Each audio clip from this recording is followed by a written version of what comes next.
Hello everybody and welcome to my Impact Wrestling review. I don't think I did a review last week if I remember. I know it was the final set of tapings last week in Canada, if I'm correct. And I believe this week they are now in their tapings in Mexico. That's going down right now because I believe last week's main event was followed by versus Austin Aries, which actually built up very well. But looking in the Impact right now, as they are in Mexico this week, I believe at the Mexico Entertainment Center in Mexico City, Mexico, we kicked off the show with OVE, pretty much Callahan and the Chris brothers going against Aerostar. If you don't know him, he's on Lucha Underground, the time traveler, to what I've seen on recent episodes. That is from the Cosmos and stuff. You'll know if you watch Lucha Underground. Laredo Kid, I don't ever know what happened to him, to be honest. I'm surprised he was actually back because him and Garza Jr. actually disappeared. They actually were building up them to be a really good tag team, but I haven't really seen him in so long. And Garza Jr., last time I saw him, his arm was hurt, but now I don't know. I heard he's maybe with WWE, to what I hear, Garza Jr., and he's really good. But I haven't seen Laredo Kid in some time. And El Hijo de Vikingo, which means the son of the Viking. I'm not really sure how that really goes, but pretty much a six-man tag or Lucha Rules. It wasn't a bad way to kick off the show. I will say that, especially Callahan's haircut that I've noticed now, which looks like he's grown some of his hair back, but he actually looks really different than when he had his hair cut off, and he was bald and he was bald in Canada when his hair got cut. But it was actually a pretty good six-man tag, pretty much kick off the show. A lot of high spots, I will say that. Pretty much OVE picked up the win, which I did like. They did a triple tombstone, but all OVE kicked out. And then they hit the all-seeing eye on Vikino to win the match. So OVE picked up the win as they build into Bound for Glory coming in the next few weeks, and they talked about Kamda, I believe. You get a free hat. So what I hear, it's a free hat, but to what I read, you got to pay $9.99 in shipping. I want a hat, but do I really feel like paying shipping for the hat, though? Not really sure. Matt Sydal pretty much winning the Rich Swan in the back. Once again, talking about the third eye again, and a divine transmission told him to tag up, but Rich Swan saying, I thought we had this whole singles thing planned out and stuff. But Sydal says we're going to have a tag team match tonight against one of the best teams in Mexico, the Lucha Brothers, Pentagon and Fenix. Sydal said this sounded like a good match, but, excuse me. Swan said it was a good match, but he said you better not mess things up with that third eye crap, and just told him to keep up. Tessa Blanchard was in the back. Pretty much going into the locker room. I think she was yelling at some woman with one of the luchadora, pretty much in a mask, telling her to move your bags. This is where the champion sits. Pretty much told the girl to get the hell out of here. And when Tessa sat down, Fabi Apache, I don't know much about. I didn't know who that was when she even came on the screen at first, but it was Fabi Apache, pretty much speaking Spanish to Tessa. Tessa said K. Fabi said that, what is wrong with you disrespecting everyone? Tessa says, I'm the champ, and this is where the champion said, this is my locker room, and you need to have a better locker room. Tessa pretty much then left in, but Fabi says, I'm going to teach you about respect. Pretty much. I don't know a lot about Fabi Apache. Yes, Fabi Apache. The only match, and I'll get to this later on in the night, because I'm sure wonder people why her head is shaved, and I'll get that on in a second. But as they talk about her being disrespected, one match I did not like out of this entire show, in which both guys actually deserve better right now. Eli Drake came up, talking about his open challenge, and said dummy in Spanish, tanto si, dummy, yeah. And Trevor Lee came out. This match was really nothing, to be honest. Number one, both of these guys need something better, seriously. I know Trevor Lee signed an extended contract, but I don't know why they keep putting him in these undercard comedy matches. Trevor Lee deserves better, honestly, a lot better. The guy's that great in the ring, and if you've seen his stuff in PWG, you know how great this guy is, or he needs a manager, or they need to call Hurricane Helms back in or something. But you know, I know people talk about Andrew Everett left, and you know he asked for his release and he was granted it. Which that's another guy they kind of fucked off, kind of, you know, I wouldn't say fucked over, but fucked up in a way. At one point they really were giving him a push, but the problem with that was Billy Corgan and Dave Lagana were still in Impact at the time, and he was getting a push going against Helms and Trevor Lee for the X Division title. But once Jeff Jarrett and that whole Global Force, you know, shit came in, Low Key was brought in, and it was like a triple threat, and it just kind of looked like, you know, Everett was kind of popping in and out. Like, he was barely on TV at one point, and they kept showing all these matches. He was showing up in Mexico and Japan, and it's like he was on TV and he was off of it. And then the last thing he really kind of did was, become the tag team champions with him and that Z and E tag team with him and DJZ. And that only lasted like about a week or two. And that was in the same tapings they lost and won those titles. So, I don't know where he could go next. I'm sure he'll end up somewhere. Maybe Ring of Honor, New Japan. I don't know if he's on WWE's radar, but they would probably just throw him into 205, you know, if I could see that coming. Or NXT also. But, you know, they really should have done better with Trevor Lee. And if I were them, Impact, they really better figure out to do something with Eli Drake and Trevor Lee before they start ending up leaving and go to the damn WWE too. Or they're going to go somewhere. Because you got great talent in them.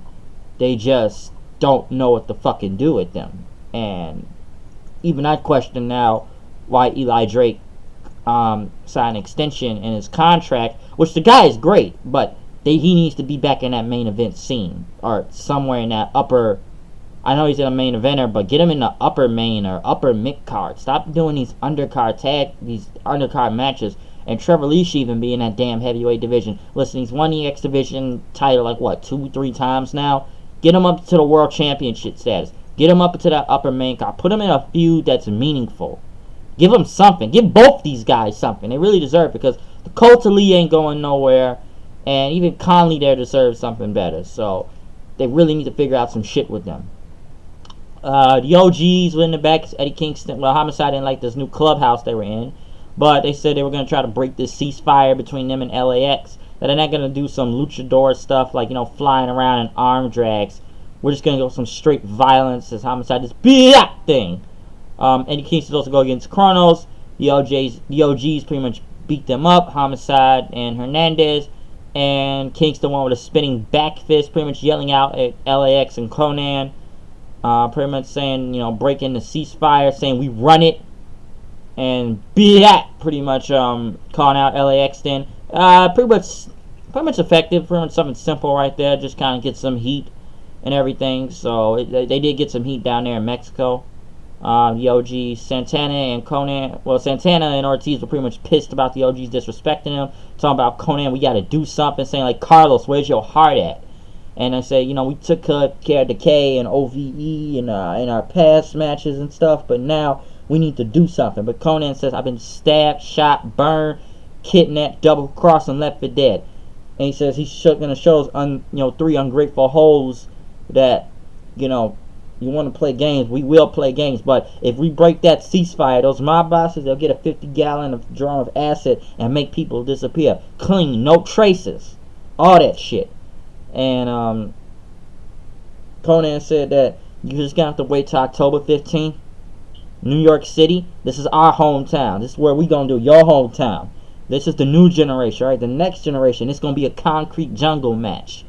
Or a New York street fight, which I feel like they've already had a street fight already multiple times. But they said that, you know, we're gonna bring things back to the block. They just kind of started hyping each other up, saying hasta la muerte y después.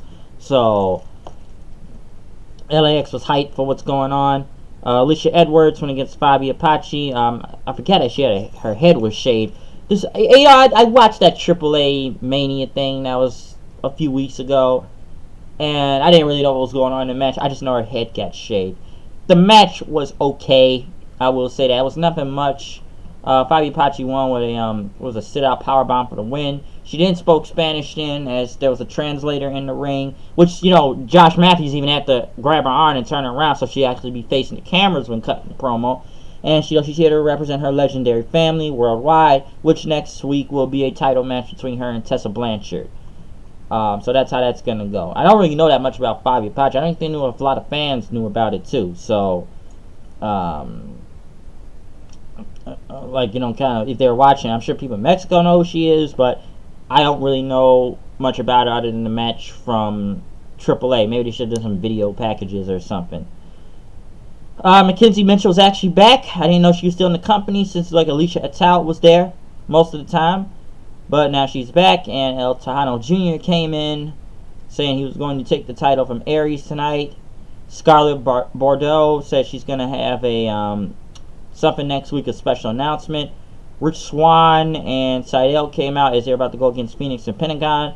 Phoenix had the AAA Mega Championship, which he won a few weeks ago at AAA Mania from Jeff Jarrett in a Fatal 4-Way, which had Swan in it and Brian Cage. Mostly Pentagon Jr. and Phoenix mostly had probably the biggest pops of the entire night, since this is where they're from. This is their hometown, pretty much. This is Mexico, which there were loud Sierra Medio chants and a lot of air horns, because Mexico likes to blow a lot of air horns for some reason. A lot of wrestling matches. A really good tag team match, I will say that. Enjoyed it. People were mostly hyped for Pentagon and Phoenix. Phoenix won with the Kenku Buster Driver for the win on Sydal, winning the match as they did the Sierra Medio thing. Sami Callihan pretty much OVE surrounded the ring. Brian Cage pretty much came out for the save as they talked about the 6-man tag and Bound for Glory, which I don't even know why they even need to be a 6-man. First off, Brian Cage is the X Division champion. Shouldn't he be defending that title at, you should be defending the title at Bound for Glory, not being in a 6-man tag with Pentagon and Phoenix. Even Pentagon and Phoenix need some better matches. I don't mind seeing another Pentagon and Callahan match or something, but I don't know why we need to have a 6-man tag. I'd rather see another singles match or something in this entire feud, or I don't know. I know the tag team titles are occupied, but I don't know. I feel like the title needs to be defended in Bound for Glory, not have a 6-man tag. Mackenzie Mitchell then interviewed Austin Aries, Moose, and Killer Kross in the back, as even Austin Aries said, "What are you doing back? I thought you were fired. Why are you back?" As he said he was going after Tejano Jr., say, you're one of the best in Mexico, but why am I facing the Texan in Mexico? Okay? And he says, no one's left to face me. Eddie Edwards, Johnny Impact, Falaba, they're gone. And Johnny Impact's probably looking for a new name, and Aries says, I guess we have to go find someone in another country to face, but Hideo Tejano's the real deal, but you're not even going to be able to fill your father's legendary boots when he's done with you. So Aries says he's the best in the world at what he does. Moose, which I swear he was wearing like this splattered shirt gear and a backwards hat, which for some reason he was gonna take a selfie with Mackenzie Mitchell. For some reason he started cowering in fear. I didn't understand that. Why is she cowering in fear for Moose? All he did was try to take a selfie with it. That didn't make a lot of sense. But I am sort of liking heel Moose. I don't know where it's gonna keep going, but I am liking it. The Desi Hit Squad, which I just feel like these guys are not over. What was it? Grant Gamasine start beating them with a mop or something, telling them to train. They start training in front of him. I guess they're going against LAX next week, but they're not really going anywhere, if you ask me, this Desi Hit Squad thing. And I like Rohit Raju, but I don't think this tag team's going anywhere. Joe Hendry had a music video this week with Grado talking about his best friend, which Joe Hendry is very entertaining in his music video, and he actually has a really good singing voice too. I will admit that. Next, they went over the card for next week, and they actually introduced the next Impact Wrestling Hall of Famer, Abyss, Chris Parks. It was a good video package from his beginning days to his, Chris Justice's first, and mostly, Abyss has been in the company the longest in a way. Like, he's been there since nearly the beginning, like, since the NWA TNA days. And he deserves it. No, there's no doubt in that. He really does deserve it, okay? Like, and everything, because he's been there through him being a monster Abyss, from his feuds with Sting and Kurt Angle and Team 3D, from him being Joseph Park, all the way, him tagging up with Hogan and, becoming the NWA World Champion at one point, his, manager James Mitchell with him. What else with Abyss? I think I already said Joseph Park, which is a funny character that's still one of his funniest characters he's always ever had. Even him all the way with Decay and his feud with the Hardy, but I feel like kind of revitalized his career with Decay, with him and Crazy Steve and Rosemary, when they were fighting the Hardys, with their whole deletion or total non-stop delete or decay, which was very entertaining. Which before they did bring back Joseph Park too, but Abyss, he really has that longevity in this company, and he has mostly destroyed his body for this company, to be honest, from all these monster ball matches, going through tables, thumbtacks, fire. Can't remember when Mick Foley hit him with that damn barbed wire thing, and his head was bleeding all over the place. But I can say one thing though. I know some people say AJ Styles or others should be in this, but I don't think AJ's really gonna go in that Hall of Fame unless they really get him in there too. Or even James Storm, but he just left out the company. I'm surprised they just didn't put him in there. One thing you can say about Abyss though, that he is an Impact original. He's been there nearly from the beginning. Because yes, Sting has been there a long time, and Kurt Angle and Team 3D and Jeff Jarrett and Earl Hebner, but those guys were already established names because they were in WWE or WCW, which they already had a career beforehand on that. Sting was in TNA for a long time. Same with Kurt. Same with Team 3D. Jeff Jarrett has pretty much founded this company, made this company. So yes, they're all understandable names, but this is like Abyss isn't a TNA original. I know it's an Impact original, but he is a TNA original, okay? And he really does deserve it, because I think he's like a creative member in the back right now. So we don't see him as much unless they need him for Joseph Park or being the Monster Abyss as usual. But he really does deserve this. I will say that, because even I wondered who else were they going to put in there that they could get a TNA original, because a lot of these originals have either gone to WWE or Ring of Honor right now, unless they accepted the offer. But Abyss really does deserve it though. He's been like a big part of the company for, my God, over damn near 15 years if you really think about it. So he's known a way how to keep himself in the loop. I really wish Decay would have kept going and then feud with the Hardys. It's unfortunate Crazy Steve left, and Rosemary's pretty much over on her own. And I didn't really know what they're going to do with Abyss, but at least they bring him back with Joseph Park to put him with Grado, which they put really fun comedy segments in too. So, like I said, Abyss really does deserve this. El Tejano Jr. came out as Austin Aries. Moose Killer Cross came out. I like Moose kind of dancing along to Austin's music, Austin Aries' music, just kind of rocking along with it. So it is pretty cool when he does that. Like I said, heel Moose is better than face Moose. It really is. This match was nothing really much. Of course, she had Tano try to get his bull rope in, but Austin Aries pretty much dodged. I think Austin Aries did dodge. What did he dodge? Like, I think he pretty much hit it. He dodged. I'm trying to remember what he dodged. I may have to go back and look at it. I just know he hit the Brain Buster for the win on Tejano. I don't think he was ever losing the title here in general. So it was an okay match, I will say that. After that, then Johnny Impact showed up on the screen saying he was in LA healing his neck because of what Cross, Moose, and Aries did to him. But he says he's coming and bound for glory for that title when his neck heals. Austin Aries pretty much knew this was a trick, and he pretty much told everybody, look, where are you? I know you're going to show up from somewhere. Johnny pretty much came out for the front of the ring with an arm sling on. Austin Aries and going at both Moose and Killer Cross. As Cross says, I'm going to kill you. Eddie Edwards returned in with a kendo stick. Started beating them as they start heading for the hills then. Running away from Aries and Edwards. So that pretty much ended the show from there. It was not a bad show in Mexico, I will say that. Could it have been better? Maybe the crowd was hyped for some of these things, but they were dead in a way for some of these people. They probably know, if mostly, like I said, the biggest pops of the night was Pentagon Jr. and Fenix. Since it's Mexico, that's their home turf. But I really didn't worry in 4 weeks. I feel like I got 3 more shows in Mexico before Bound for Glory in New York City. But I will say this crowd was a little bit better. I can say that it's better than the crowd in fucking Orlando in the Impact Zone where everyone's dead most of the time. So I'm glad they don't really go there anymore. It was a bigger crowd in Mexico, I will say that. Hopefully the shows get better in time. and the crowd is more hyped for some of these things. So they were hyped through some parts, but in a way they were kind of dead throughout half the show. But that's my review for Impact this week. It was a pretty good show, I will say that. It had its bad and good parts, but it was a lot of some newsworthy things, mostly continued Aries and Johnny Impact brought, which I still don't know why it needs to be the main event from Bound for Glory. I really think that needs to change. Abyss being introduced into the Impact Wrestling Hall of Fame, that is newsworthy, so I will say that. I did enjoy Pentagon and Fenix going against Swan and Sydal, even OVE in the first match of the night in a 6-man tag. So, pretty good show this week, I will say that.